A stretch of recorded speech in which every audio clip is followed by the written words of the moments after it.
بعد اعوذ باللہ من الشیطان الرجیم بسم اللہ الرحمن الرحیم وَإِلَىٰ عَادٍ أَخَاهُمْ هُودًا قَالَ يَا قَوْمِ اعْبُدُوا اللَّهَ مَا لَكُم مِّنْ إِلَٰهٍ غَيْرُهُ إِنْ أَنْتُمْ إِلَّا مُفْتَرُونَ۔ اور عاد کی طرف ان کے بھائی ہود کو بھیجا۔ اس نے کہا یا قوم اعبدوا اللہ، اے میری قوم ایک اللہ رب العالمین کی عبادت کرو۔ ما لکم من الہ غیرہ، ایک اللہ رب العالمین کے علاوہ تم کسی اور کی عبادت کیوں کرتے ہو؟ ایک اللہ کے علاوہ کوئی اور معبود نہیں ہے۔ ان انتم الا مفترون، تم تو محض جھوٹ باندھنے والے ہو۔ نوح علیہ السلام کی تبلیغی زندگی کا تذکرہ اور ان کی قوم کا نہ ماننا اور پھر ان پر اللہ تبارک و تعالیٰ کے عذاب کا آنا، اس کی تفصیل اس سے پہلے اللہ تعالیٰ نے بیان فرمائی ہے۔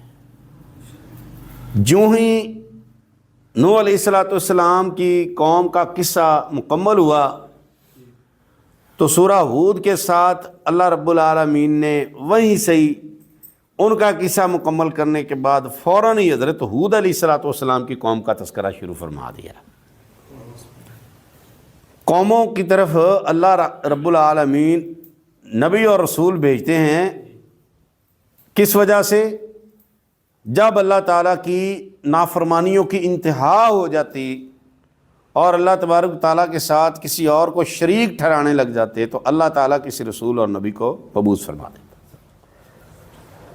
یہ جو قوم عاد تھی نا، یہ بھی بڑے مضبوط جسموں کے مالک تھے، بڑے تگڑے تھے، طاقتور تھے، اور بڑے بڑے مہندس تھے، انجینئر تھے، پہاڑوں کے اندر بڑے بڑے مکانات تعمیر کرنے کے ماہر تھے، اور اپنی طاقت اور قوت پر ان کو بڑا مان تھا، اور اس کے ساتھ اللہ رب العالمین کے علاوہ کسی اور کی پوجا کرنے والے تھے، غیر اللہ کی پوجا کرنے والے تھے۔ تو ان کو ہی سارا کچھ یہ سمجھتے تھے۔ تو شرک کو توڑنے کے لیے نا اللہ رب العالمین نے رسولوں کو سب سے پہلا ٹارگٹ ہی اللہ تعالیٰ نے یہ دیا ہوا تھا۔ سارے نبیوں کی جو دعوت ہے اس کا نقطہ جو آغاز ہے نا وہ توحید ہے۔ توحید کے بغیر کسی نبی نے کوئی دعوت پہلے شروع کی ہی نہیں۔ ما لکم من الہ غیرہ، آپ جس نبی کا بھی تذکرہ پڑھ لیں انہوں نے پہلی بات یہ کہی ہے کہ ما لکم من الہ غیرہ، او اللہ کے علاوہ کسی اور کی پوجا کیوں کرتے ہو؟ ایک اللہ ہی الہ ہے، ایک اللہ ہی معبود ہے، ایک اللہ ہی سارا کچھ کرنے والا ہے، اور ایک اللہ ہی ساری عبادتوں کے لائق ہے۔ توحید کا سبق پہلے ہے، سوال لازمی جو ہے نا وہ توحید ہے۔ آپ جانتے ہیں کہ اگر امتحان میں بچہ لازمی سوال کو چھوڑ دیتا ہے نا تو باقی سارے میں پاس ہو بھی جائے تو وہ لازمی چھوڑنے کی وجہ سے وہ فیل ہو جائے۔ تو سوال جو لازمی ہے نا وہ توحید ہے۔ تو ہود علیہ السلام نے بھی فرمایا یا قومی، یہاں پر نقطے کی جو بات ہے نا، کیا کہتے ہیں؟ میری قوم۔ آپ کسی کو بھی دعوت دیں تو دعوت دیتے وقت آپ اس کو اچھے انداز سے دعوت دیں گے نا تو آپ کی دعوت میں اثر ہوگا۔ یہ نہیں کہا اوے قوم کے لوگوں، ایو الناس، اے لوگوں، میرے محلے والوں، میرے شہر والوں، کہا نہیں، یا قومی، اے میری قوم کے لوگوں۔ اس میں مٹھاس ہے، اس میں تعلق ہے، اس میں قرابت داری ہے، اس میں قرب ہے، اور یہ ہم سب کے لیے سبق ہے کہ اپنی دعوت کے انداز آپ اچھے کر لو، اللہ تبارک و تعالیٰ تمہاری زبانوں پہ اثر ڈال دے،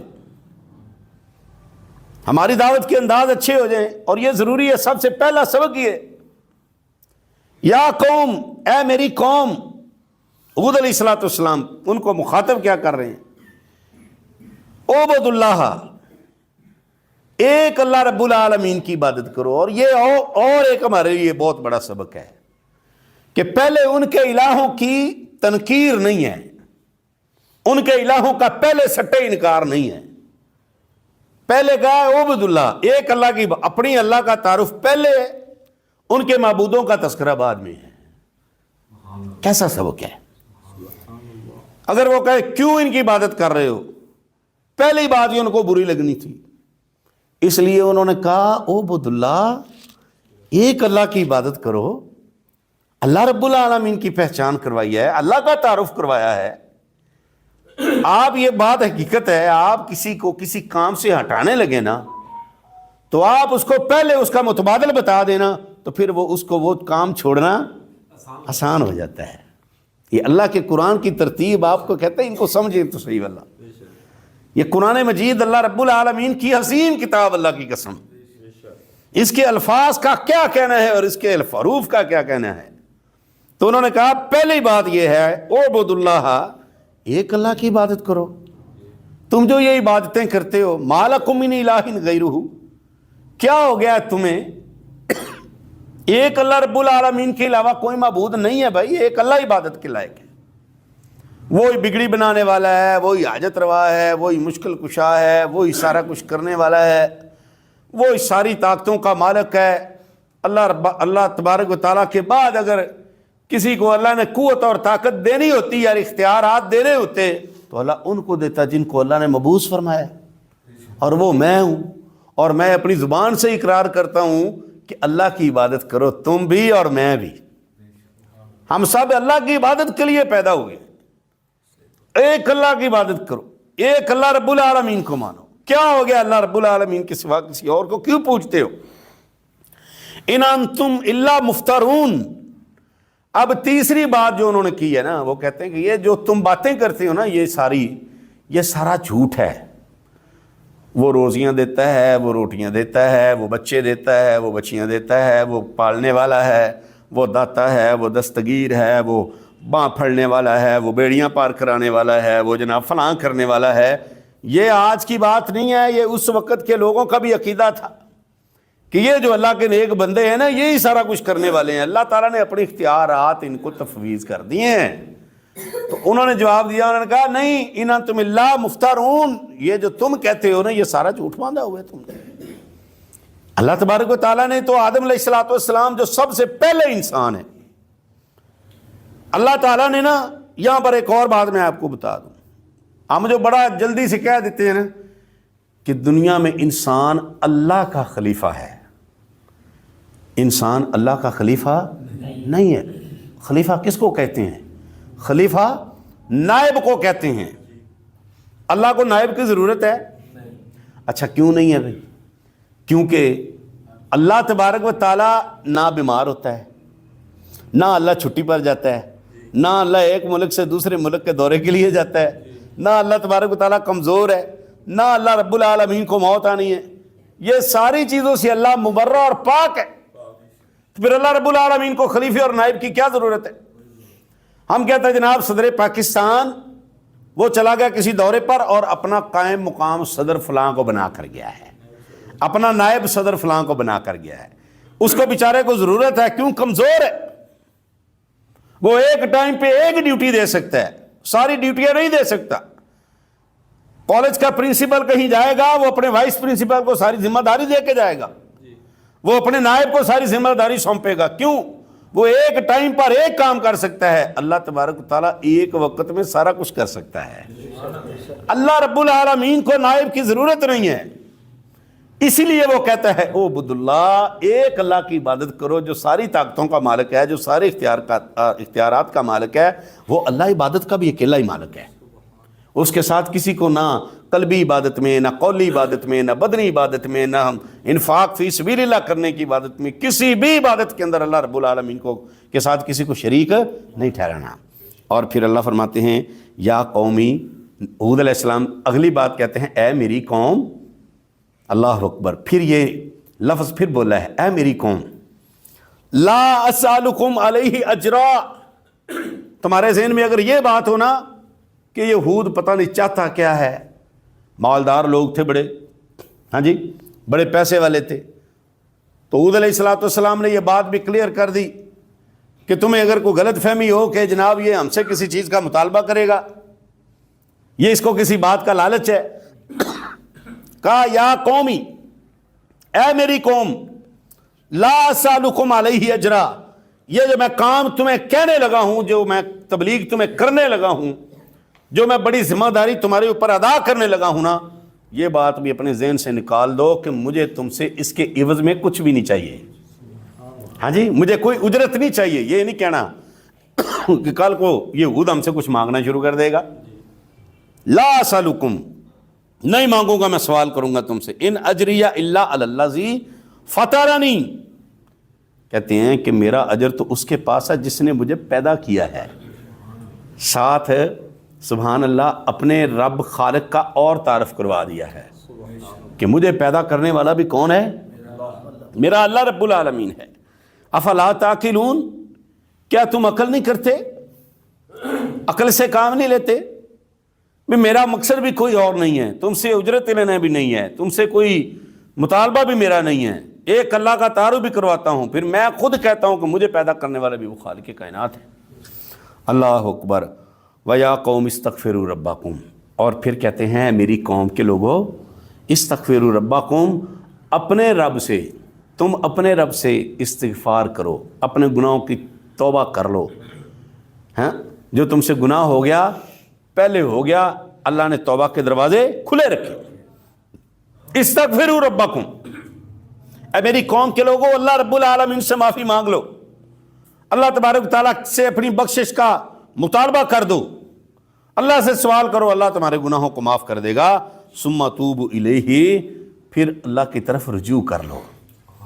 کیا مطلب ہے توبہ کرنا، رجوع کرنا، استغفار کرنا، اس کی طرف لوٹنا؟ مطلب ہے گناہوں سے توبہ کر کے نا پھر دوسرے پاسے نہیں موڑ جانا، بلکہ پھر پکی پکی موڑ اللہ کی طرف ہی رکھنی ہے. اس لیے اللہ نے ایک جگہ پر فرمایا کہ اے میری قوم، یا قوم استغفروا ربکم ثم توبوا الیہ، اپنے گناہوں کی معافی مانگنے کے بعد پھر دوبارہ نہیں پلٹ آنا کہ نہیں جی پتہ نہیں سچے ہیں کہ غلطی نہ ہو جائے کہیں، یا باب بزرگ ہمارے ناراض نہ ہو جائیں کہیں. ہاں نہیں، فرمایا توبوا الیہ، پھر پکے پکے اس کی طرف رجوع رکھنا، اسی سے مانگنا. یرسل السماء علیکم مدرارا، اور کہتے ہیں کہ آپ توبہ کرو گے، آپ استغفار کرو گے، آپ کو کیا ملے گا؟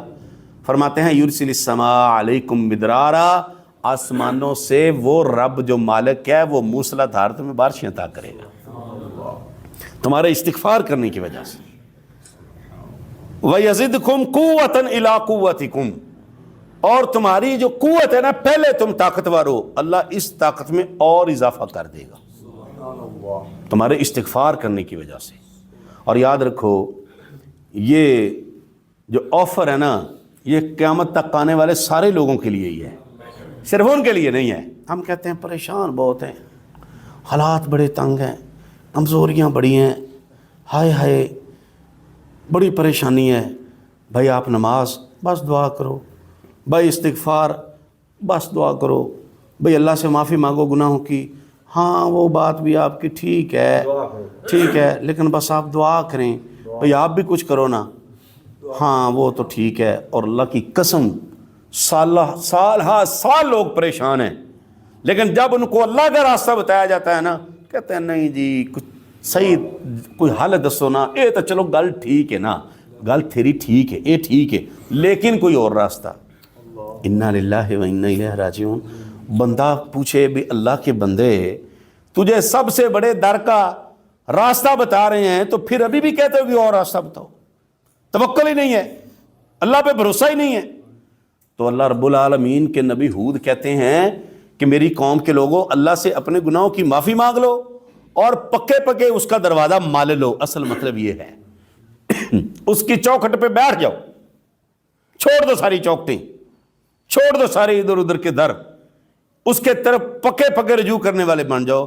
اس کا وعدہ ہے یرسل السماء علیکم مدرارا، وہ بارشیں ایسی نازل کرے گا جس میں رحمتیں ہی رحمتیں ہوں گی.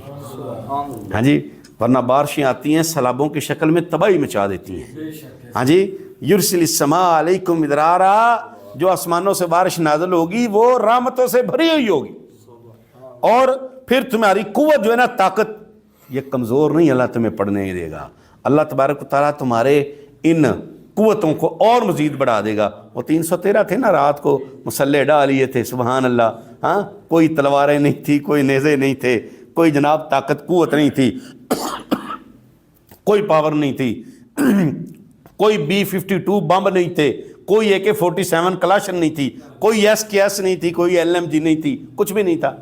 ہاں جی، اللہ اکبر، لڑنے کا پورا سامان نہیں ہے، کھانے کی پوری خوراک نہیں ہے، اللہ پر یقین ہے، محمد رسول اللہ صلی اللہ علیہ وسلم کی اطاعت اور فرما برداری ہے، رب سے استغفار ہے۔ اللہ نے 313 سے 1000 کو ناکو چنے چبوا دی۔ اللہ کہتا ہے اللہ تمہاری قوتوں میں کیا کر دے گا؟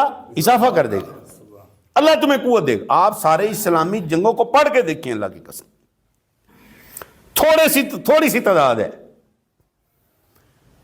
وہ جنگ قادسیہ تھی، ہاں جی، سعد بن ابی وقاص چیف کمانڈر ہیں، گمسان کی جنگ ہے، کسی نے بتانے والے نے بتا دیا سعد آپ کی فوج کے ایک کمانڈر نے شراب پی لی ہے۔ انہوں نے کہا پکڑ کے لاؤ، صحابی محمد رسول اللہ صلی اللہ علیہ وسلم کا ہو، شرابیں پیے، پھر ہمارے ساتھ جہاد کرے، ہم ہارتے ہر جائیں گے لیکن ایسے شرابی کو ہم اپنے ساتھ شامل نہیں کریں گے۔ ایک پنجرے میں بند کر دیا، ہائے ہائے، کہا چلو باقی سارے لڑو جا کے، پنجرے میں بند کر دیا، اس کو قید کر دیا، اور وہ آوازیں مار مار کے کہتا ہے ہائے واللہ استغفرت ربی، اور میں نے اپنے اللہ سے معافی مانگ لیا ہے، اور جاؤ سعد کو بتاؤ جا کے میں نے اپنے اللہ سے معافی مانگ لی ہے، میری اللہ سے صلح ہو گئی ہے، مجھے چھوڑ دو۔ لوگ کہتے ہیں نا، سعد چیف کمانڈر مارے گا، سزا دے گا۔ سعد کی طبیعت خراب تھی، بیمار تھے، وہ جا کے اونچی ٹیلے پر جا کے بیٹھ گئے، مجاہدین لڑ رہے ہیں، قیدی قید ہے۔ کسی نے بتایا کہ ساتھ تیرے قید خانے کے ساتھ سعد کی بیوی کا خیمہ ہے۔ کہتا ہے یا زوجۃ سعد، اے سعد کی بیوی، اللہ کی قسم میرا رب مان گیا ہے، میری صلح ہو گئی ہے، میں نے استغفار کیا، اپنے گناہوں کی معافی مانگی ہے، میرا رب مان گیا ہے، مجھے ایک بار چھوڑ دو، مجھے ایک بار چھوڑ دو، تیرے ساتھ وعدہ کرتا ہوں جا کے لڑوں گا، اگر بچ گیا تو آ کے اپنے آپ کو قید کر لوں گا، ورنہ اللہ کے راستے میں شہید ہو جاؤں گا تو میرا اور میرے رب کا معاملہ ہوگا۔ سعد کی بیوی نے کہا اچھا چل میرے ساتھ پھر وعدہ کر کے تو اگر بچ گیا تو آ کے اپنے آپ کو قید کر لے گا، ورنہ پھر سعد کی طبیعت بڑی گرم ہے۔ کہا چھوڑ، صحیح، چھوڑ دیا اس کو۔ شیر وہاں سے نکلا اور جا کے کافروں کی صفوں کو چیرتا ہوا لڑا، اوپر سعد دیکھ رہے تھے، پہچان میں نہیں آ رہا تھا یہ کون ہے، کہنے لگا یہ کون ہے، جن صفت انسان ہے، یہ آیا ہے اور اس نے آ کے کافروں کی صفوں کو چیر کے رکھ دیا ہے، اور ہارتی ہوئی جنگ اچانک فتح کے اندر تبدیل ہو گئی ہے، کافر دوڑ گئے وہاں پر، اس نے آ کے اپنے آپ کو قید کیا۔ سعد نیچے اتر کے کہتے ہیں اب وہ کون تھا، یہ بھاگتا ہوا آیا ہے اور اس نے آ کے تہس نہس مچا دی ہے۔ لوگوں نے بتایا تیرا قیدی شراب پینے والا رب سے صلح کیا، رب نے وہ ہاری ہوئی جنگ کو فتح کے اندر بدل دی۔ استغفروا ربکم، اللہ کہتا ہے تم اللہ رب العالمین سے معافی مانگو تو سعد اللہ کی قسم کہتا ہے یہ میری تلوار، اس کو گفٹ کرو، اپنے سینے سے لگا کے کہتا ہے کہ تیری توبہ اللہ کو اتنی پسند آئی ہے، تیری توبہ کی وجہ سے اللہ تبارک و تعالیٰ نے اس ہماری خطرناک ہرنے والی جنگ کو اللہ رب العالمین نے کامیابی میں بدل دیا ہے۔ میرے عزیزو، یہ اللہ کا قرآن کوئی ویسے نہیں ہے، اللہ کہتے ہیں تم توبہ تو کرو، اللہ تمہاری قوتوں کو بڑھا دے گا، ہاں، اللہ تمہاری طاقتوں کو بڑھا دے گا۔ وَلَا تَتَوَلَّوْا مُجْرِمِينَ، اور مجرم بن کے پیچھے نہیں لوٹنا۔ ہاں جی، اگر تم توبہ نہیں کرو گے، اگر تم استغفار نہیں کرو گے، پھر اللہ تبارک و تعالیٰ تمہیں مجرموں کی صف میں شامل کر دے گا۔ اللہ تعالیٰ ہم سب کو عمل کرنے کی توفیق عطا فرمائے۔ سبحانک اللہم و بحمدک، اشہد ان لا الہ الا انت، استغفرک و اتوب الیک۔